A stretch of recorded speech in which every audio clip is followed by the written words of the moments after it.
wadahadaladii hordhaca ee basiga ahaa ama saldhiga ahaa waa iyagii bishii hore 21 asmara lagu saxiixay.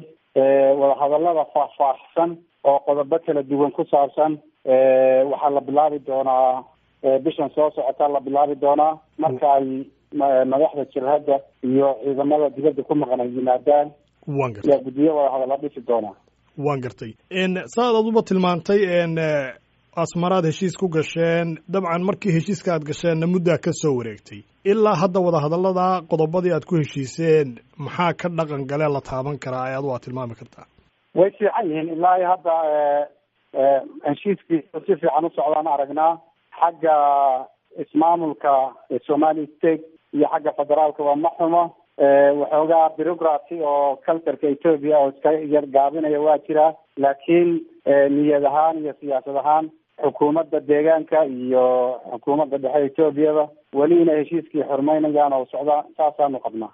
dabcan saad aduba carrabaabtayna dawaaba jirtaa sidoo kalena qaar ka mida jabhadihii dagaalka kula jiray dowladda Ethiopia sida OLF oo kale way soo xoroodeen.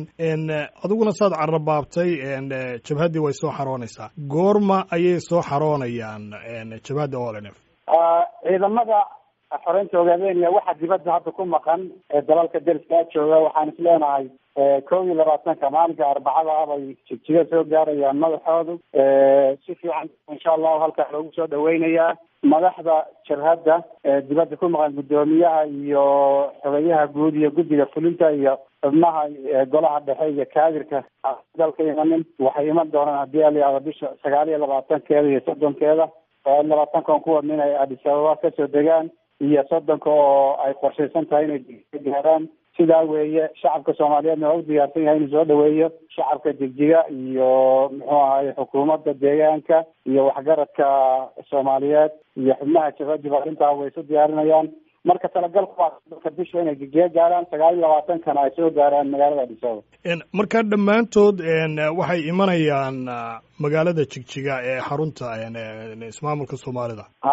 bilowga hore ugu yaraan marka hore Jigjiga la isugu tagi oo shaqadii isku bariirin doonaan. kadibna hadee dalku waa ballaaran yahay gobolada oo dhan waa la tegi doonaa.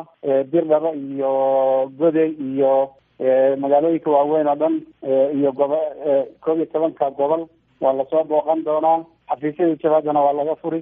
degmooyinka iyo magaalo goboleedyada iyo meelihii kale ee muhiim ah dadka Soomaalida deegaankooda ku yaala waa laga hawlgeli doonaa. waan gartay iyo caasimada Addis Ababa oo ahay markii lagu daro. haddaan su-aal kale ku weydiiyo caddaani tiradoodu waa imise ma tilmaami kartaa qiyaas ahaan inta yihiin tirada ciidamada soo xaroonaya? maya tirada ma wada hayo, laakiin kolley ciidamadu horey usoo galeen in badan dalalka deriska kuwii ku maqnaa waa yimaadeen.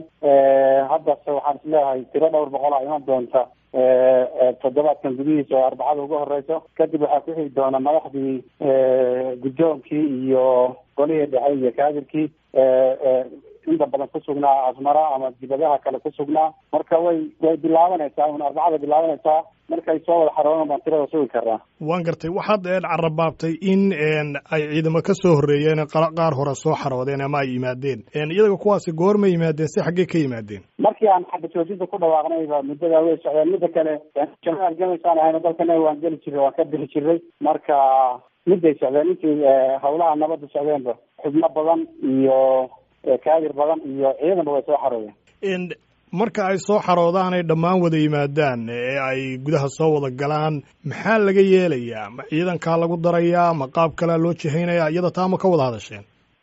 si bilowgaa loo wada hadlay. talagalku waxaa weeye in markii madaxda jabhadda wada timaado in guddi wadahadal oo arrimaha ciidanka ku saabsan, guddi wadahadal oo arrimaha dhaqaalaha ku saabsan, guddi wadahadal oo arrimaha siyaasadda ku saabsan la dhiso oo heer federaal iyo heer ismaamul ah u kala dhisan ama isku dhafan.